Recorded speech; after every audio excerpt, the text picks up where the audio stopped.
G'day legends. Hope you guys are doing really well. You may have noticed there hasn't been quite as many videos being released on the channel recently, and that's because I've been getting absolutely slammed in the studio at the moment. The studio has been incredibly busy. These last couple of months have just been full on, like back-to-back tracking sessions, tons of mixing and mastering going on, lots of session drumming. It's been awesome, but it does make it harder to get in and start making content, because to make good content does take a lot of time. There's a lot of hours that go into filming, shooting, and editing. That being said, I'm not going anywhere. There's heaps of content to come, and all of these mixing jobs that I've been doing has actually got me thinking about this video that I'm making right now, and that is talking about gain staging. Now, I know we've talked about gain staging on this channel before, but I really feel like we need to come back around and talk about the importance of this and how to gain stage your session properly so that it doesn't become a giant mess. Now, I've been getting a lot of projects sent to me for mixing, and a lot of people see that I use Logic, so they're usually happy to send me their Logic session. That's the easiest way for them, because exporting all the files sometimes is a little tricky for people who don't really know how to do that, how to do it well, and how to get, their mix that they're currently working on to me in a form that they can then carry on and keep working on and take it to the next level. So generally, that's why someone might choose you if you work in that particular door. They like your mixes. They want to send you the session as it is so that you can take it to the next level.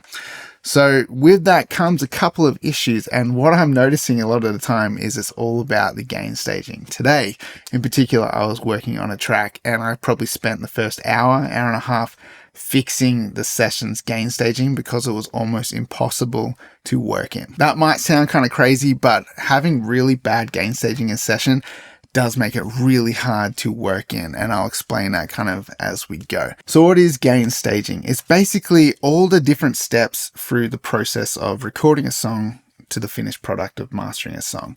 When you record a sound, you have to set a gain on your interface for your microphone to pick up the sound, and that's going to determine how loud it comes into your DAW. Now, typically for me, when I record a sound, I'm aiming for it to land anywhere between -8 dBs and -6. You don't have to get it so loud that it's just not clipping. You really just can leave a couple of dBs of headroom, but typically most people are aiming for around -18, -12, and then the loudest peaks kind of hitting around -6. This is kind of the sweet spot and the safe spot. You really don't want any sounds to be clipping while you're tracking. Clipping is when the sound exceeds 0, and it basically just chops the audio off, and you just end up with this brick wall in your session, which would look something like this. So we boost this audio file up. That's what clipping would look like, where the audio region is just maxed out and you can't see any gaps in it. This is what a healthy signal looks like. Lots of space at the top. All of this stuff looking nice and healthy. You can see this whole session, all of these gains are looking nice and healthy. Nothing's in the top. Nothing is clipping. So that is typically the first stage while you're tracking, getting that gain right, making sure nothing's clipping, getting it in that sweet spot. That seems simple enough, but you'll be surprised how many sessions I open up and there is clipped audio regions within the session. So guys, really pay attention to your gains while you're tracking. There's no reason to be tracking that hot and clipping the sound. While you're tracking, red lights on your interface are bad. Make sure you do not hit that red light while you're tracking. Okay, so I've got a session here. This is the song that I did a full mix of, that kind of Paramore-esque rock song. If you haven't seen that video and you want to watch it, I'll have a link to that in the description below. Mix the song from start to finish. It's pretty fun, pretty cool.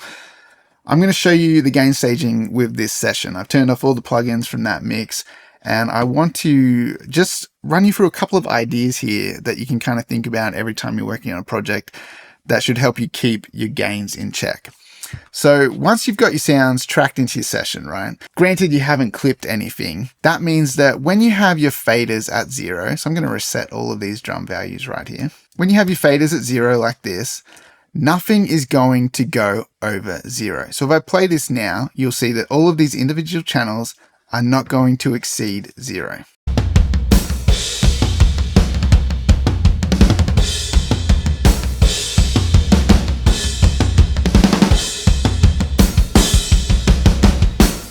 All right, you can see that nothing is going over 0. You can see the drum bus is going over 0, and we will talk about that as our next part of gain staging. But on the individual channels here, you can see that we are not exceeding 0. And the fact is that it can't, because all of our gains are lower than 0 dB. And when we have our faders set to 0, nothing is going to go above the highest level of the gain that we tracked it in at. So for example, our kick drum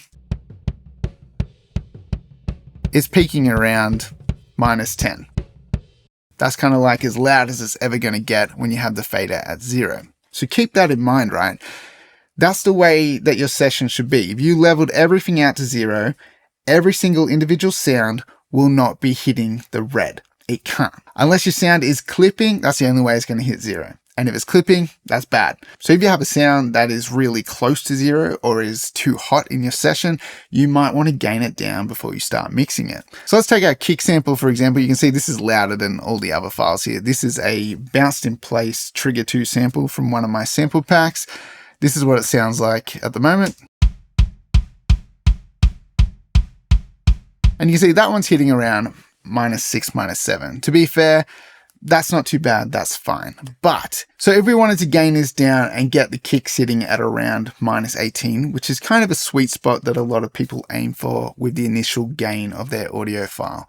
So what we could do here is we can just use the gain tool in Logic. So I can grab our gain tool. At the moment it says we're at -6, -7. So basically if I pull this down about 10 dB, I'm going to get us hitting around -18. Let's see if this works.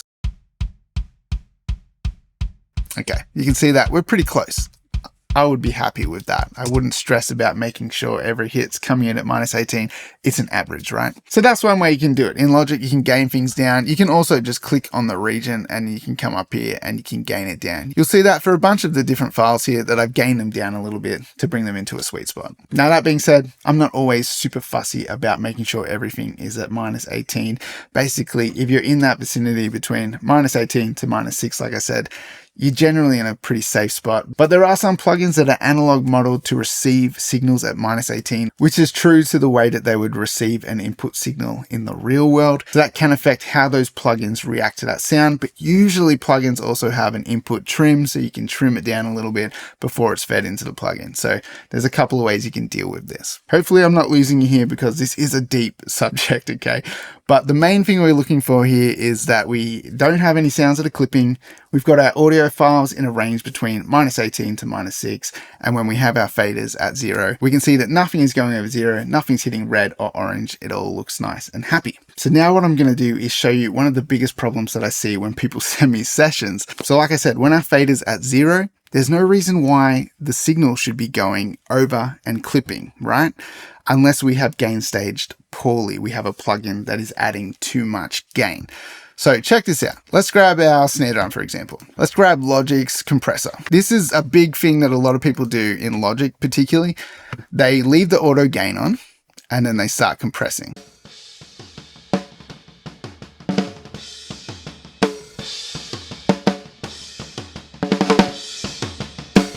They might go into 0 and go, hey, that sounds cool. It's nice and big and loud.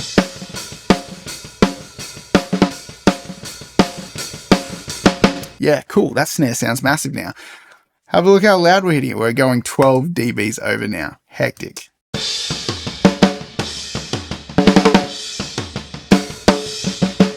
So this is a problem, and then they might be like, oh no, okay, it's a bit loud. So then rather than gain staging it in the plugin and fixing it here, this is what they do. They grab the fader and they pull it down here.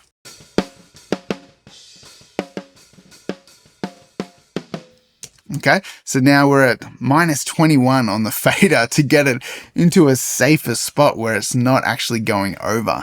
Okay, or they won't do that, but they'll see that the drum bus that they're sending everything to is getting smashed. Crap, let's turn the drum bus down. And then they leave that one hitting the red, the orange, whatever you got going on there. And then they pull that all the way down until it stops clipping on the drum bus. This is bad gain staging. This is not good. And so they'll have all these different drum channels just peeking out, going nuts, for example. And then they're just like pulling that drum bus down to like try and fix it. This is not good. What you need to do is on your drums, if you're compressing them, if you're using auto gain or anything like that, you really got to be careful with this in Logic. There are two different versions. Normally, I don't bother with the auto gain in this. You just compress it and then you just make sure you level match it. Just keep it similar to what you had. Don't have to be perfect about it. Just keep it similar. So for example, we've got this compressing a few dBs and then we can just bring it up a couple of dBs. You know, generally, if you're getting 5 dBs of gain reduction, you might be able to bring 5 dBs back up in the makeup gain. Not always, though, because I see people saying that, like, oh, you know, I've compressed it 4 dBs, I put it up 4 dBs. If the transient is still getting through, you're still not going to maybe be able to do 4 dBs of makeup gain and get it to a similar peak volume. So just look at the peak volume and then bypass the plugin off and on. Okay, we're hitting around -12.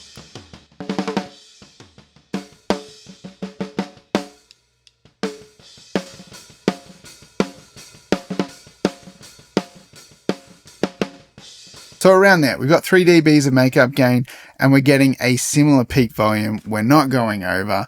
It's kind of just adding the compression to the sound. That's what we want to do. We don't want to make this dramatically louder and then have to try and fix it with the fader. We want what's going in to be similar to what's coming out. And you can also do this in the plugin itself. You can see we can view the input gain here and we've got the output gain here. It would be nice if these were side by side because then you can actually easily see them. Instead of looking from side to side of the plugin, does make it tricky. That's bad design logic. So hopefully they can, you know, shift that one and put it next to that one. We're a little too loud. We don't even need much makeup gain on this.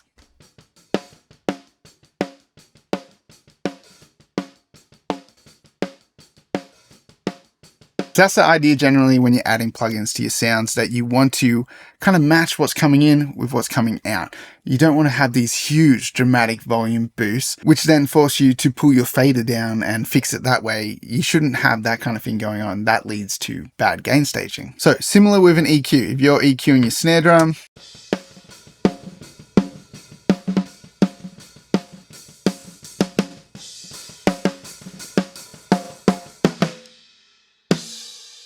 you know, whatever. We're not EQing snare drums right now. But say we've done something like this. We've got 6 dBs here. We've got 9 dBs here. We have added gain to the signal. Okay, so now the snare drum is louder. Let's check out what our peak volume is like now on our snare drum. Okay, we're hitting around -6. Bypass it. What are we hitting? Around -8. So we've got a couple of dBs of extra gain here now.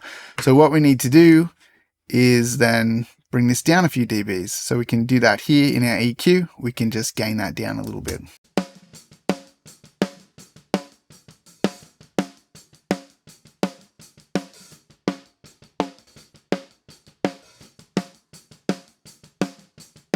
Great. So we're getting the effects of the EQ.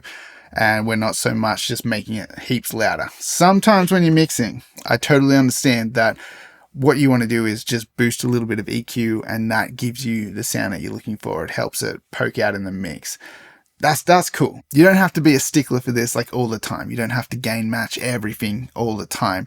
But in general, when you're making big moves that are adding a lot of gain to a sound, you do want to match it a little bit so that it doesn't get out of control. Okay, so now that we've kind of covered that part of gain staging where you are processing your sounds, but you're keeping those gains in check so that what goes in, what comes out is fairly similar, right? We're still keeping it so that when this is at 0, nothing's going over 0. We're keeping it in that sweet spot where it all started. Now, here's where our next level of gain staging comes into play, is when we're using groups. So for example, our drums have all of our channels here being fed to the drum bus.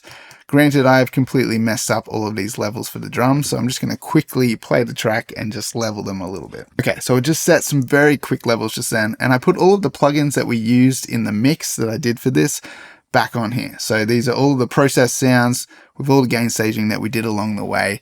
Now, again, check this out. Nothing's going to be going over 0, but have a look at the drum bus.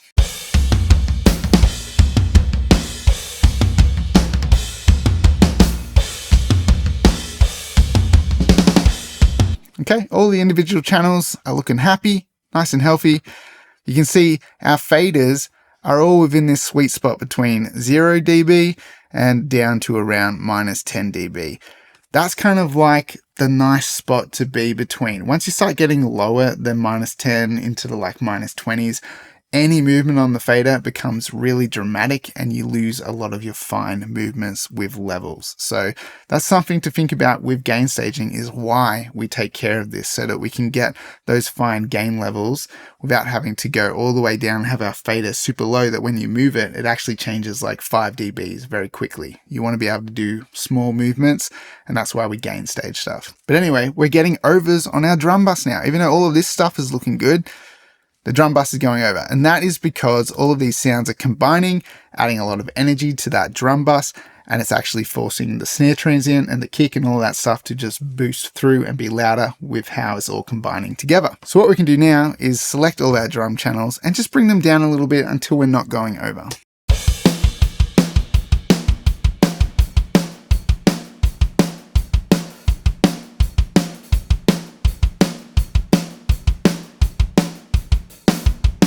Okay, that's looking pretty good. We're not going over anymore. Now, particularly with drums, we get a lot of transient information, and this is always the loudest part of any mix, is the snare drum just like powering through. Now, a lot of people will use things like a clipper, a limiter, maybe a really aggressive compressor to grab those peaks and rein them in. And that's also part of gain staging your drums within your mix so that the peak volumes aren't crazy. So on the mix that we did, we've got a little bit of compression, a bit of saturation, but we also have a clipper on here. So I have the clipper set to -5, -6, and you're going to see it's going to be chopping the snare drum down a little bit.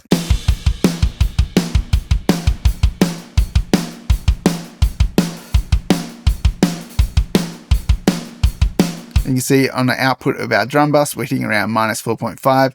That's just because there is a saturation plugin after it, which is giving it a little bit of extra boost there. But without that, we would be hitting at -5.7. You know, if I bypass that plugin, you can see that's the ceiling that we've set. And we have successfully chopped away some peaks off the drums, and we are now making the gain staging for the drums a lot nicer because they're not as hot. We're getting a nice big loud drum sound. This is all just, you know, part of getting that big loud drum sound, controlling those peaks. That is generally the process there for like gain staging your drums. If you don't like clippers, that's cool. You can use a limiter. If you don't like limiters, then just make sure you use something to control those peaks. And if you don't like doing any of that, just bring your levels down a little bit until you have a nice bit of headroom on your drum bus. Using a clipper or a limiter or some saturation on your drum bus is going to shave those peaks off, let you get a nice loud, big, exciting drum mix. It's also going to gain stage it in a really nice way where the peak volume of your drums isn't going to be getting too close to 0. So far, all the demonstration here has just been with drums, right? But you just take the same process and you would apply it across all of your sounds. So for example, we take a look at the bass here. Let's have a listen to this.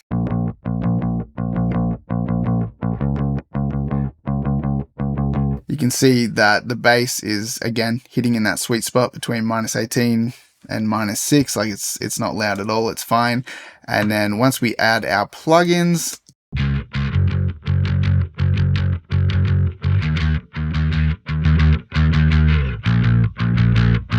this is combining to around -11, which is totally fine. And then once we add the rest of our plugins, we've also got some bit of processing on here, a limiter at the end of it. You'll see that we're still keeping it all in a nice safe spot.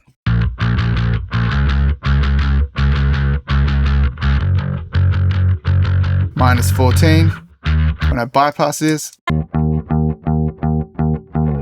it's actually a little bit louder with just the DI. So it's not always about making things louder than the original sound. It's just keeping them under control. But you can see that peak volume has just stayed very consistent across the whole processing there. This limiter here is shaving off a couple of peaks.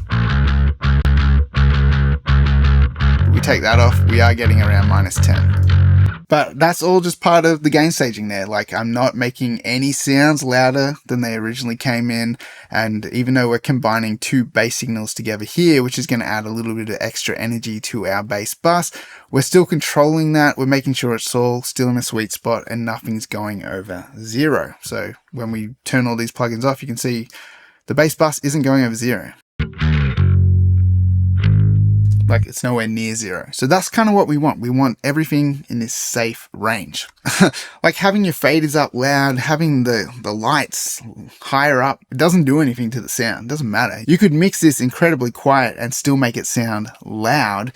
It's all just perceived loudness in the end, and then it's the final mastering that makes it loud when you compare it against other things. But having it loud for the sake of loud and picking out your channels and all that is not helpful. And it's not helpful when you add plugins, because the input volume into those plugins just freaks them out. So you got to keep everything in a nice, safe, healthy range. So hopefully you're still with me. Now, one thing to watch out for is that when you have a signal and you pan it, it actually gets louder. So check this out.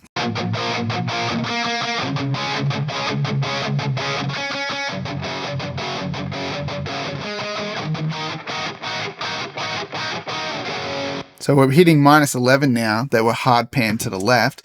But when we jump back to the center,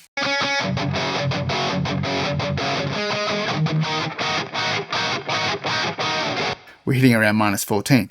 So it does bring the level up when you pan it.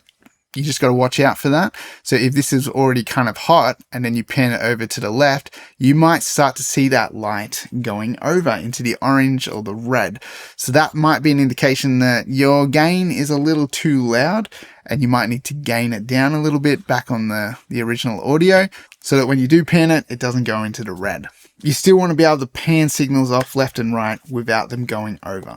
And that's why around that -18, -12 range works really well, because you can see when we panned it over, it still was in a safe spot. This could be one of the most boring videos I've ever made. So hopefully you're still with me, but I feel like it's worth talking about this stuff. It's kind of boring. It's kind of technical. It's not very interesting, but it's really important. I can't stress how important this is. I used to kind of think gain staging is not that important, but I guess I didn't realize that I just gain stage things naturally and I didn't have issues within my session. Now that I'm getting so many sessions sent to me, I'm seeing how bad a lot of people gain stage their stuff. And I'm like, we really got to fix this. We really got to talk about getting things under control in your session. And that's not to bash anyone or make fun of anyone. We're here to kind of learn and improve, right? So I'm hoping that by showing you this stuff, I can just help you guys get better at it. Your sessions can be professional in their gain staging, so that if you do send it to someone, they can open it up and it's like, oh, this is awesome. I can just get to work on it straight away. There's no problems with trying to figure out what the heck is going on with the levels in here. So I've turned all of our plugins back on from that mix that we did, everything except for the mix bus now. So we've looked at the original gains of the audio files. We've looked at the individual channels, processing those, keeping the gains under control, level matching stuff. And then we've looked at combining our signals onto groups and buses and making sure that those don't go over 0, that we are watching the gain there and keeping it under control. So whether we have to bring our individual channels down a little bit while everything sums together on the groups, that's all part of the gain staging. Any processing that we apply to those buses, doing the same thing, making sure what goes in is similar to what comes out. So we should have healthy signals all across the board here with all the processing on. Let's check it out. We won't be breaking down from the inside out. This is how we'll take it back now. Whoa. Okay, you can see everything's looking good, but there is one channel that's not looking good. Over here, our mix bus. This is hitting over 2 dBs, nearly 3 dBs over. Okay, guys? It's a little hot coming into the mix bus. Now, there's 2 ways that we can go about fixing this level of gain staging. We can either grab all of our groups. So I'm going to collapse all of our groups. So this is everything here that's being fed to the mix bus. Now, the mix bus, if you don't know, is where we're going to apply processing to the mix as a whole. So any EQ across the whole mix, any compression, this might be where we do our mastering. We can add a limiter, we can add clipping, we can add tape saturation. There's heaps of cool stuff we can do on the mix bus. But for the moment, we've got all of that turned off. And that's so that we can see the gain coming into the mix bus and make sure that that too is in a healthy range. Now, for me, typically the mix bus, I like to keep my loudest peaks hitting between -6 and -3. I feel like that's kind of a sweet spot for me. Everyone's going to have a different opinion about this, but that's kind of where I like to keep it. So what we could do is we could grab all of these channels that are being fed to the mix bus and we could just turn them down until we start hitting that region. So let's just grab this, play it, and turn it down a little bit. Just one spark could burn it to the ground. Just one chance could turn it all around. Don't want the idle commentary. Call it revolution. We'll be revolutionaries.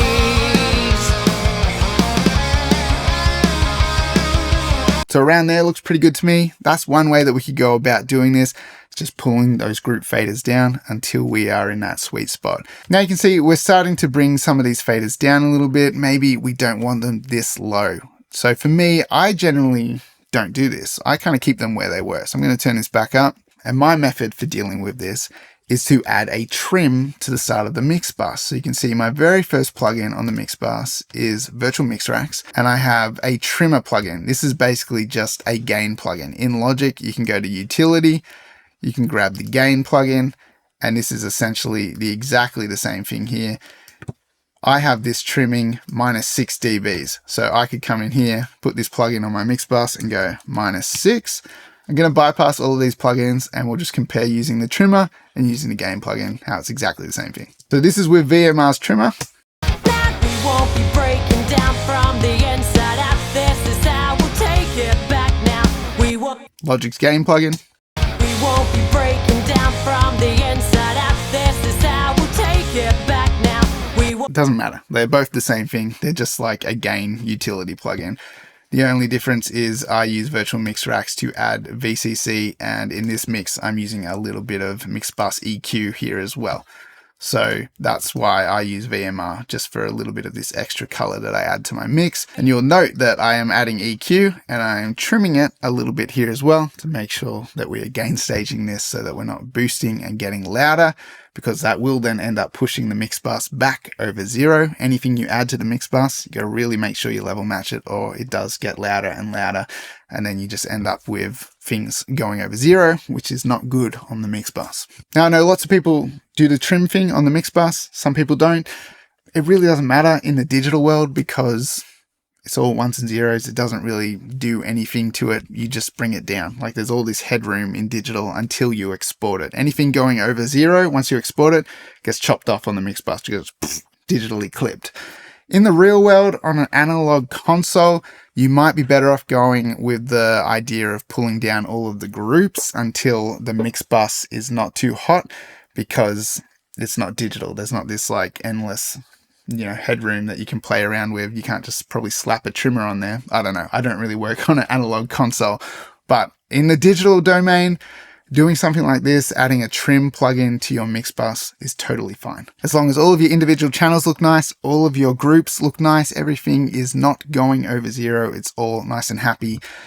Adding a trim to the mix bus, totally cool. Now, if I've gain staged this fairly well, I should be able to turn off all of the plugins and I can still play this through the mix bus. I'll leave the trim on there and we should still be hitting at that same value. Just one spark could burn it to the ground.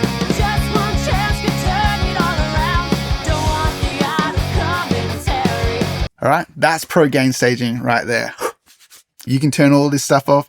We're still landing in that same area. We can turn it all back on and we're still going to be in that same area. So all the processing is not adding all this huge amount of volume, but we're getting all of the effect, but we're keeping our gain in check. Just one spark could burn it to the ground. Just one chance could turn it all around. Don't want the idle commentary. It's a tiny bit louder. That's probably going to happen across a full mix. It's not going to be absolutely perfect, but if it's in a similar area like that, a couple of dBs, you've done pretty well to gain stage it nicely. What I see a lot of people doing is, like I said before, they'll have like everything just like peaking out. Like, let's just boost everything out. We won't be breaking down from the inside out. This is how we'll take it back now. And then they'll just pull down the mix bars. We won't be breaking down from the inside out. This is how we'll... So I get a lot of sessions that look like this. The mix bus is like slamming and they've pulled it down like 10 dBs. This is how we'll take it back now. Whoa. All of this stuff is going over 0. There's no more room left on the faders. all of the plugins have crazy gains going on, and when I go in there to do stuff, I'm like, oh, I can't do anything. It's all being maxed out. It's all being put into weird places that are hard to work with. So this is the importance of gain staging, because if your session looks like this, you got your faders maxed out, or your mix bus is pulled all the way down, this is not good. This makes it hard. This just makes making changes really difficult. You find yourself kind of like feeling like you have nowhere to go in the session because, oh, I've pushed the fader all the way up, and I'm already going into the red. Oh, it's bad. Okay. So if your session looks like this, then hopefully this video is going to transform your life. Hopefully your gain staging is going to become incredible after you watch this video. Your sessions are going to be really beautiful to look at. There's going to be no orange flashing lights on your faders, and you're just going to have happy gain staging. And look, like I said before, this is digital. You can absolutely go into the orange here, and then you can pull your mix bus down, and then you can export it, and it's still going to sound fine because there's like infinite headroom here. But to work in the session, it's just hard. It's hard to do anything when things are maxed out, when gains are like all over the place. When you want to try a different plugin, you turn off the compressor and all of a sudden you lose 20 dBs off your vocal because you gained it totally weird. And then you try and add an analog model like compressor like an 1176 or something, and then you're trying to boost it and you're getting weird saturation and weird coloration because those plugins aren't set up to be used that way with that much extra gain boosted to try and get that vocal level back to where it was. You can see it opens a can of worms. That's why gain staging is just so important. Now, I know this has been probably a pretty long and boring video. It's not cool mixing tips and tricks, but this is so important. And if you kind of brush over this, it does make mixing a lot harder, and does make mixing for other people a lot harder if you're wanting to send them a session too. So I do recommend that you start thinking about gain staging when you approach your sessions and your mixing. And I know that when you're in that creative mode, you're kind of just doing stuff and you're pushing things. Still keep it in the back of your mind that you want to keep this stuff in check and not just end up with a really crazy gain stage session. Hope you guys enjoyed this video. I hope you found it helpful, and I hope that you guys can start gain staging your sessions like pros. If you want to support this channel, make sure you hit that like button and subscribe to the channel. Head over to the links in the description below. Go and pick yourself up a drum sample pack or a mixing course off my website. That is an amazing way of showing you support, and you get something back at the same time. If you enjoyed the song that I used in this video and you want to watch me mix it from start to finish, then check out this next one coming up.